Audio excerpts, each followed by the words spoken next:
എല്ലാവർക്കും എൻ്റെ പുതിയ വീഡിയോയിലേക്ക് സ്വാഗതം. ഇന്നത്തെ വീഡിയോയിൽ ഞാനൊരു പുതിയ മൂവിയുടെ റിവ്യൂ ആയിട്ടാണ് വന്നിരിക്കുന്നത്. വേറെ മറ്റൊന്നുമല്ല, നമ്മൾ kingdom of the planets of the ഏപ്സ്. അപ്പോൾ ഇന്നലെ ഞാൻ സിനിമ കണ്ടു. തിയേറ്ററിൽ പോയി കാണാൻ പറ്റിയില്ല. എന്തായാലും OTT പ്ലാറ്റ്ഫോമിൽ നമ്മുടെ വീട്ടിലിരുന്നിട്ട് നമ്മൾ 75 ഇഞ്ച് സ്ക്രീനിൽ ഡോൾബി അറ്റ്മോസിൽ കണ്ടപ്പോൾ സത്യം പറയാം, എനിക്ക് വളരെ ഇഷ്ടപ്പെട്ടു മൂവി. ഇതിൻ്റെ ഡയറക്ടർ വെസ് ബോളിനെ നമ്മൾ കേട്ടിരിക്കുന്നത് നമ്മുടെ മെയ്സ് റണ്ണർ എന്ന് പറഞ്ഞ മൂവി പുള്ളി ഡയറക്റ്റ് ചെയ്തിട്ടുണ്ട്. വേറെ കുറേ ഷോർട്ട് ഫിലിംസ് ഒക്കെ ചെയ്തിട്ടുണ്ട്, അല്ലാതെ അങ്ങനെ മേജറായിട്ടുള്ള വേറെ ഫിലിംസൊന്നും ചെയ്തിട്ടില്ല. എനിവേ,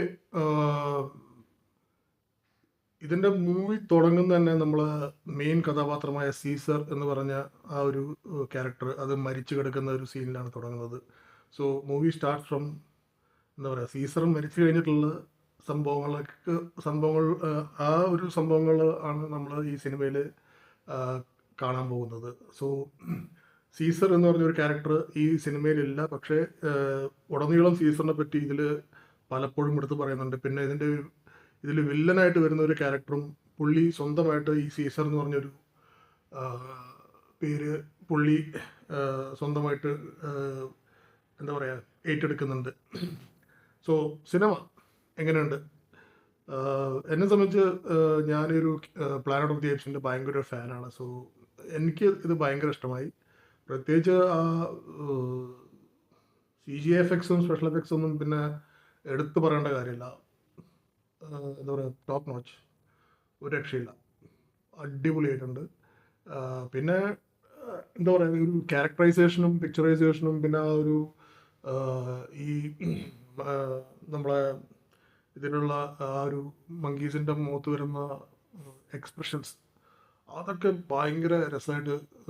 പിന്നെ ഈ ഡീറ്റെയിൽഡ് ആയിട്ടുള്ള ഓരോ ഈവൻ ഒരു അവരുടെ രോമത്തിൻ്റെ കളറും അതുവരെ നമുക്ക് ഇതിൽ ഇങ്ങനെ എടുത്ത് കാണാൻ പറ്റും. അത്രയും ക്ലാരിറ്റിയോടെയാണ് അവരവിടെ ആ ഒരു സ്പെഷ്യൽ എഫക്ട്സ് ഒക്കെ ചെയ്തിരിക്കുന്നത്. അപ്പോൾ സംഭവം ഒന്നൊന്നര. പിന്നെ സ്റ്റോറിയിലാണ് എനിക്ക് ചെറിയൊരു, എന്താ പറയുക, ഒരു ചെറിയൊരു ഒരു നമ്മൾ ഇതൊരു പുതുമയില്ലാത്ത സ്റ്റോറിയാണ്. നമ്മൾ മുമ്പൊക്കെ കണ്ടു മറന്ന് പല ഇതിലും നമ്മളിപ്പോൾ അടുത്ത് കണ്ട അവതാറിൽ വരെ, അതുപോലത്തെ സിനിമകളിലൊക്കെ വരെയുള്ള സ്റ്റോറി, ഈവൻ ഒരു കുറേ വില്ലന്മാർ വന്നിട്ടൊരു ഗ്രാമം നശിപ്പിക്കുന്നു, അതിലൊരാൾ രക്ഷപ്പെടുന്നു, അവൻ തിരിച്ച് റിവഞ്ച് എടുക്കാൻ പോകുന്നു, അവനെ ക്യാപ്ചർ ചെയ്യുന്നു, അവൻ എന്നിട്ട് അവിടുത്തെ ആളെ അവസാനം ഇല്ലാതാക്കുന്നു. ഇതന്നെ സംഭവം. ഇതൊക്കെ നമ്മൾ കേട്ട് മറന്ന കഥകളാണ്. അപ്പോൾ കഥയിലൊരു വലിയ പുതുമയൊന്നുമില്ല, പക്ഷെ ആ എടുത്തിരിക്കുന്ന രീതി, ആ പിക്ചറൈസ് ചെയ്തിരിക്കുന്ന രീതിയൊക്കെ വളരെ നന്നായിട്ടുണ്ട്. പിന്നെ ഹ്യൂമൻസിനെ കാണിക്കുന്നത് വേറൊരു രീതിയിലൊക്കെയാണ്. അവർ ഭയങ്കര പ്രിമിറ്റീവായി പോയി, അവർക്ക് ബുദ്ധി നഷ്ടപ്പെട്ടു, അവർക്ക് സംസാരശേഷി നഷ്ടപ്പെട്ടു എന്നൊക്കെ രീതിയിലാണ് അത് കാണിക്കുന്നത്. അതൊക്കെ അതൊക്കെ ഓക്കെയാണ്.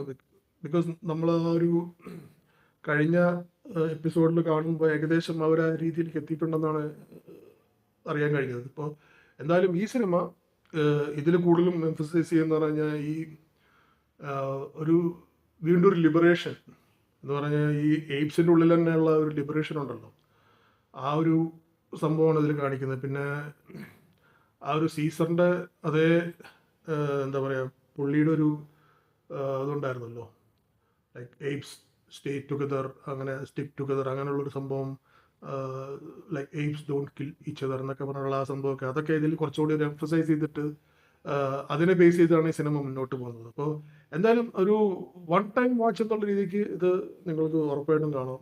ബോറടിക്കില്ല, സ്റ്റാർട്ടിങ് ടു എൻഡ് ബോറടിക്കില്ല, ഉറപ്പാണ്. പക്ഷേ ഒരു വലിയ കഥയോ അല്ലെങ്കിൽ അങ്ങനെയുള്ള സംഭവമൊക്കെ നോക്കിയിട്ട് അത് കാണുകയാണെങ്കിൽ അതിൽ വലിയ അർത്ഥമൊന്നുമില്ല. പിന്നെ അവിടെ ഇവിടെയൊക്കെ കുറച്ച് ചെറിയ പാളിച്ചകളൊക്കെ ഉണ്ട്, എന്നാലും സംഭവമൊക്കെയാണ് ഒരു വൺ ടൈം വാച്ച്. തിയേറ്ററിൽ കാണാമെന്ന് ചോദിച്ചാൽ ഈ സ്പെഷ്യൽ എഫക്ട്സിനും ഇതിൻ്റെ സൗണ്ട് എഫക്ട്സിനും വേണ്ടിയിട്ട് നമുക്ക് തിയേറ്ററിൽ ഉറപ്പായിട്ടും കാണേണ്ടിയിരുന്നൊരു സിനിമയാണ്. പക്ഷേ ഞാൻ തിയേറ്ററിൽ മിസ്സായിപ്പോയി. എന്നാലും എനിക്ക് എൻ്റെ ഒരു സാംസങ്ങിൻ്റെ സൗണ്ട് സിസ്റ്റം ഉള്ളതുകൊണ്ട് എനിക്ക് അത്യാവശ്യം നല്ല ഒരു ഡോൾബി അറ്റ്മോസിൻ്റെ എഫക്റ്റ് വീട്ടിൽ തന്നെ കിട്ടുന്നുണ്ട്. തിയേറ്ററിൽ അത്രയും കിട്ടില്ല, എന്നാലും നമുക്ക് എൻജോയ് ചെയ്യാൻ പറ്റുന്ന ഒരു ചെറിയ റൂമിൽ നിന്ന് എൻജോയ് ചെയ്യാൻ പറ്റുന്ന അത്രയും സൗണ്ടിൻ്റെ ഒരു എഫക്ട്സ് ഈ സിനിമയിലുണ്ട്. അത് വളരെ രസകരമായിട്ടാണ് ചെയ്തിട്ടുണ്ട്. വിഷ്വൽ എഫക്ട്സും സൗണ്ട് എഫക്ട്സും പിന്നെ ഇതിൻ്റെ ക്യാരക്ടറൈസേഷനൊക്കെ അടിപൊളിയായിട്ടുണ്ട്. പക്ഷേ സ്റ്റോറി ലൈൻ കുറച്ചൊരു എന്താ പറയുക, ഒരു ഓൾഡ് ഒരു ക്ലീഷേ സ്റ്റോറി ലൈനാണ്, അത്രേ ഉള്ളൂ, വേറെ ഒന്നുമില്ല. പക്ഷേ നമുക്ക് ഉറപ്പായിട്ടും ഇത് ഒരു വീക്കെൻഡ് വാച്ച് നമ്മൾ പിള്ളേരൊക്കെ ഇരുന്നിട്ട് കാണാനുള്ള നല്ലൊരു അടിപൊളി മൂവി തന്നെ പറയാം. അപ്പോൾ എന്തായാലും ഞാൻ ഈ മൂവി റെക്കമെൻഡ് ചെയ്തു നിങ്ങൾക്ക് വാച്ച് ചെയ്യാൻ വേണ്ടിയിട്ട്. സോ നമുക്ക് അടുത്ത വീഡിയോയിൽ കാണാം എന്തായാലും. Bye bye.